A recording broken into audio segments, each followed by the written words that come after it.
What is up, guys? So, different video today, another tip video. This is going to be 17 things that you can do better from a World Series player. Things that I notice newer players do, or even experienced players might miss some of these things, and it ends up costing you games, right? It might not, win you every game or lose you every game, but, every 10th game, not doing one of these things could cost you the entire game, right? Some of these are bigger than others. Didn't really order them in terms of like importance. 17 might be as important as number two. And that's just how it is, right? So they should all be useful to you guys. If you can start to implement all of these things, should help you out. Number one is custom practice. If you are slumping, if you struggle hitting against certain pitches, if you struggle doing pinpoint pitching well, custom practice will be your friend, I promise you. If you can put in 15 minutes every time you get on into hitting or, getting your pitching down pat, and you just really dedicate, like really sweat those 15 minutes of custom practice, you will become better, I promise. Number two is take the out while fielding, right? And I've loaded up fielding practice, very underutilized feature. Could help some newer players out. Experienced players probably don't need to worry about this, but it is helpful for this, right? So number two is take the out, right? So I have it set up to, a lot of people might be thinking go two right here, right? Try to get the double play. If you do that, it has repeat hit as a function. You will see what happens, right? This is hit way too weak. By the time you throw it to second, he's there by a mile. We can try it again. Right, Mookie Betts is no slouch. Altuve actually covers second right there. But like, even if you throw cancel that, right? Even if you're thinking of throwing two and you end up throw canceling that, you're probably still not getting the out at first. You're not. And so that is what take the out means, right?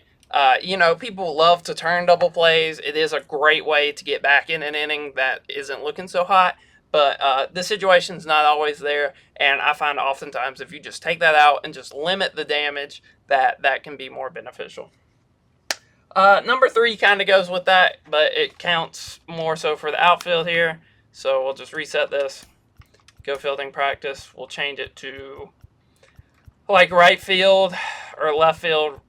Right field. Runner on second. No. And we need we'll do a grounder. Hopefully this works properly. So right here you have a couple options, right? It's about making the right throw. Right there, the right throw is home, but that can be different. I see a lot of newer players and some experienced players at lower levels, like 600 or so. They love to throw to the bases, right? And that's great. There's four of them. There's a lot of good options throwing to the bases. But in general, a lot of times you want to be hitting the cut, man. If this ball is more so at the wall, way to the warning track, you do not want to be hitting. You don't want to be hitting the base, because not only does that allow the hitter that just hit that ball to maybe take second on you, it also completely stops you from ever backpicking them. Like, say during this, right? Whoever's controlling Acuna, pretend it's not the CPU. They see they're out by a mile, right? So they go back to third. If you don't hit the cut, if you throw it to home, you're not going to get him out, right? He's going to get back safe. It's not going to be close, right? But right here is not a situation to hit the cut, right? If you hit the cut, it's going to be too slow. He's going to be safe at the plate. So making the right throw is very important. It comes with reps more so than anything. Pretty much, if somebody's tagging, you should almost always be hitting the cut man, unless you're in shallow like left field.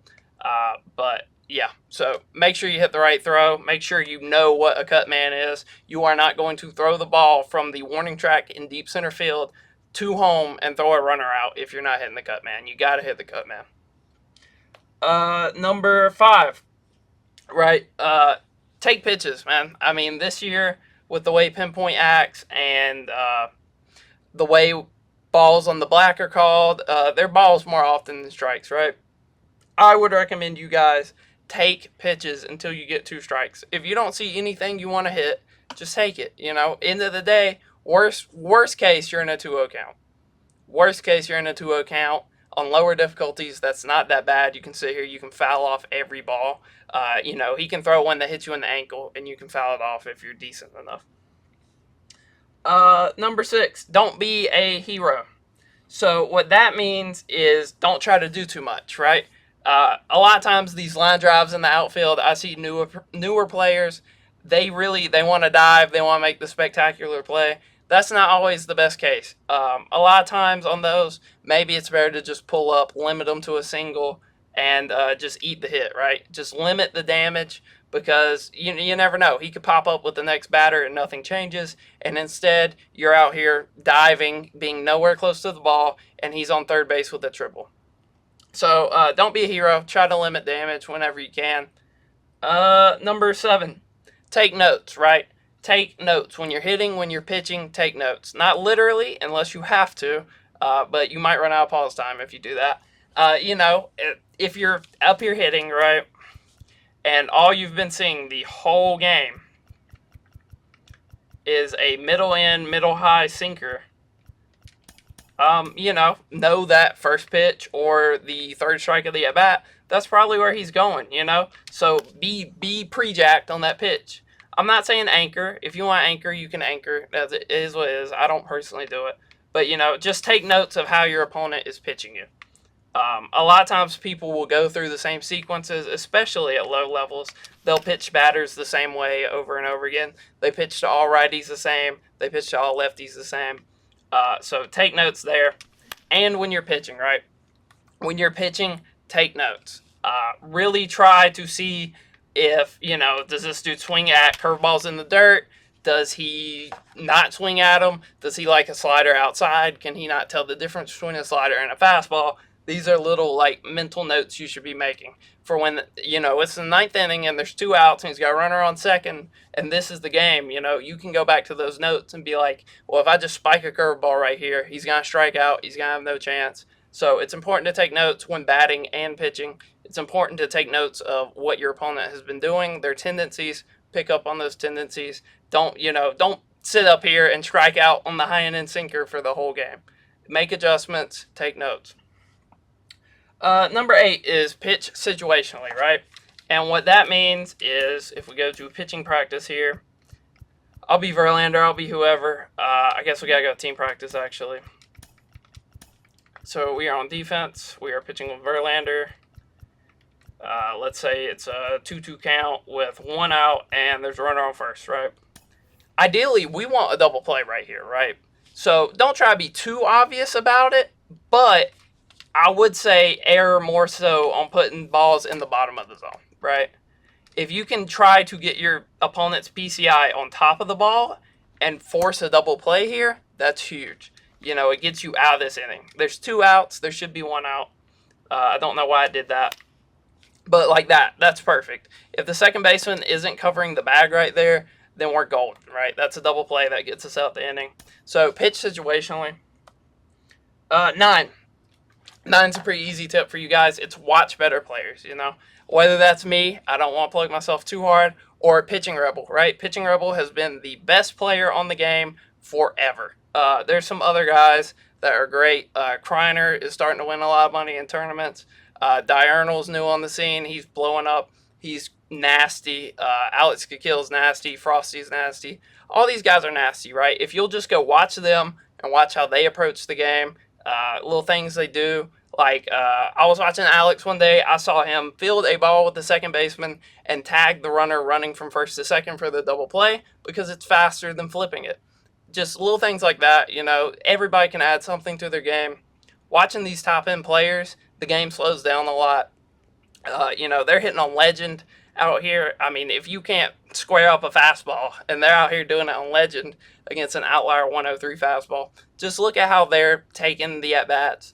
Look at what they're looking for, how they're reacting to certain pitches. I'm not going to say it's going to make you as good as them, but it can definitely add things to your game. Number 10, take a break, right? If you're slumping for the day, get off. Get off. You don't have to keep playing. It's important to, not really not be too hard on yourself when you're down. Everybody has bad days. Everybody has bad stretches. Sometimes it's better to limit the damage and just get off. Just call it. It's not going to get better before it gets worse. Number 11 is kind of the opposite of that, but not really. Be consistent, right? If you want to be good at this game, You should not be getting on it bi-weekly. It should be every other day, every day, twice a week, something like that. I get it. Not everybody has a lot of time to play, but if you're serious about trying to get better at all, whether that's making the jump from All-Star to Hall of Fame or Hall of Fame to World Series, or even just going from somebody that bats 200 with every player to somebody that bats 250, 300 with every player, consistency and reps are the most important thing. Just seeing those pitches and just, getting consistency is one of the most important things. Number 12, know your players, right? So I know if I'm hitting, this is a great example. I know Mike Trout has one of the best swings in the game. I know I love Mike Trout's swing. And I know I can time up about anything with it, right? Bad example, bad swing. I haven't been hitting a ton. But, right, I love Mike Trout's swing. I'm not worried about getting around the inside sinker with it. I feel really comfortable with it. It's one of my favorite swings in the game. I feel great with it, right? But on the other hand, say I had Aaron Judge on my team. It's more like Sammy Sosa for me. I just hate his swing. But say I have Judge, I know my opponent is probably going to try to bust me inside with sinkers. I know Judge has a slow, loopy swing that a lot of people struggle to get around on inside fastballs with. And I know that my opponent probably knows that, right? So they're probably there we go, very late, right? Got jammed. They're probably going to pitch like that. So again, know your players, know their weaknesses, know their swings, You might not have like Sammy Sosa or somebody, but I guarantee you 1 through 9 in your order, there are some people that you feel less comfortable with, right? And you got to really focus on what those players struggle with. Number 13, kind of goes with that. It's know yourself, right? Know what pitches you hit well and what pitches you struggle against. And don't say it's all of them. Everybody has their pitches that they like and hate hitting, right? A lot of newer players struggle a lot with the sinker low and outside. They read it as a fastball or a changeup, and they just swing out their shoes on it over and over. They strike out 16 times in the game. You're not going to win a lot of games like that. So know your weaknesses. Go work on them. Go work on them in custom practice. Know that your opponent probably has picked up on the fact that you're weak on something, and they're probably going to key in on that, and you need to adjust to their adjustment. Number 14, right? Probably the most straightforward tip I can give. Hit mistake pitches well. And basically what that means is I've played a lot of people over the years where if they just hit this pitch well, right? If they just hit this pitch well, then it would be a much closer game, right? I blow them out because they're over here just slamming to a corner, being very early, super worried about like hitting pitchers' pitches, right? Hit mistake pitches. Hit pitches that you want to hit, If you can sit here and hit balls down the middle consistently when you get them, I'm not saying you're going to get a lot of them, but if you can hit every ball down the middle in a game that you get for a home run, it's not possible. But if you could, you would win a lot of games. You just got to hit mistake pitches. I see way too many people slamming their PCI, going down into a corner and trying to hit perfect on the sinker. That's probably not going to be a home run anyway, right? Try to get mistake pitches. Try to drive them really well. You will hit a lot better if you can just hit mistake pitches. Number 15 is find your timing. And what that means is be more consistent and comfortable in the difficulties that you play on, right? If it's on All-Star, you should know roughly what a 100-mile-an-hour fastball down the middle looks like to hit. If it's on Hall of Fame, you should know what that pitch looks like to hit. If you're accustomed to Legend, then you should know when to swing on that, right? It's always the same swing window. People have proven that stances are hogwash, right? Batting stances do not actually change the timing of swings. There is no such thing as a fast or a slow swing. It's just all preference. It's what you're seeing that changes, right? So the timing is always the same, technically.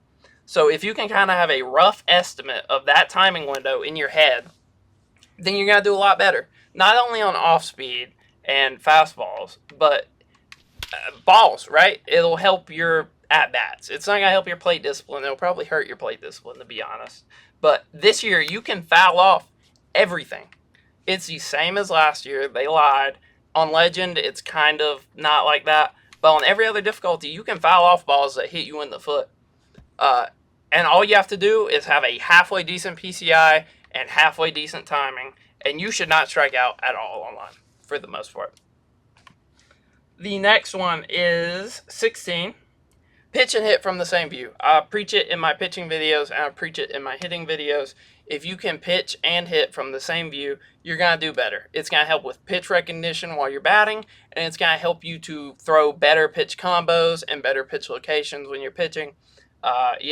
Everybody's favorite pitch is the high and end sinker. That might not come naturally to a newer player, and it might not register in your head while you're pitching to throw that. If you're somebody that pitches from like pitcher offset, the pitch might not look as good as it does to somebody in strike zone, right? In strike zone, a high and end 98 mile an hour sinker is probably the hardest pitch to hit in the game. And you don't really see that if you're pitching from the pitcher's perspective. The break doesn't look as good. It doesn't look like it breaks as much. So I would encourage you guys to at least try hitting and pitching from the same view. And number 17, probably the most straightforward and easiest tip on this entire list. Be deliberate. Don't second guess yourself while pitching or hitting. If you think it's a fastball down the middle and it ends up being a curveball in the dirt and you look stupid, then oh well, right? But if it was a fastball, you're hitting it for a home run, right? So a lot of people, I give players some flack for gambling like that. I play a lot of kids that flail constantly and they run into a few during the game. I'm not preaching for you to be like that, but if you think a pitch looks good to hit, swing at it. Don't be afraid to swing at it. Like I said, you can foul anything. Balls get called a lot more this year, so you can afford to take bad swings and you'll still end up in a good count. It's not like previous years. Pitching, be deliberate, right? You should have a plan for how you want to pitch a batter when he gets in the box. I'll hop in pitching practice right now and show you, right? Don't love Verlander. We can do a tiny. So this would be, I'll pretend like this is an online at bat, right? I want to start him with a high and end fastball. I'm not saying to pitch like this every time, right? So he has seen the high and end fastball. It is a 1-0 count now. I'm going to throw him this cutter, right? Hopefully he reads it the same. He's early on it. If he takes it, he takes it. These par sizes are pretty insane for reg teams. So he has seen my fastest pitch and my second fastest pitch. We're going to make sure he's on that timing. We're going to try to throw a splitter, right? This has turned into a bad at bat, but I'm saying to throw what comes naturally to you. If somebody has been very late on the high end fastball all game, do not be afraid to throw it one more time. The worst that happens is you're wrong and they hit it out. A lot of times I give up home runs to people that just sit on the fastball all game. And sometimes you have to give it to them, or they'll start sitting on the off speed the whole game. You got to keep them honest. You got to throw what comes naturally to you, and you've got to be deliberate. More so with hitting, if you think you know what pitch is coming and you think you see it well, swing at it. You never know what's going to happen. And that's 17 tips from a World Series player to make you guys better at the game. If this was helpful at all, feel free to like and subscribe. Peace.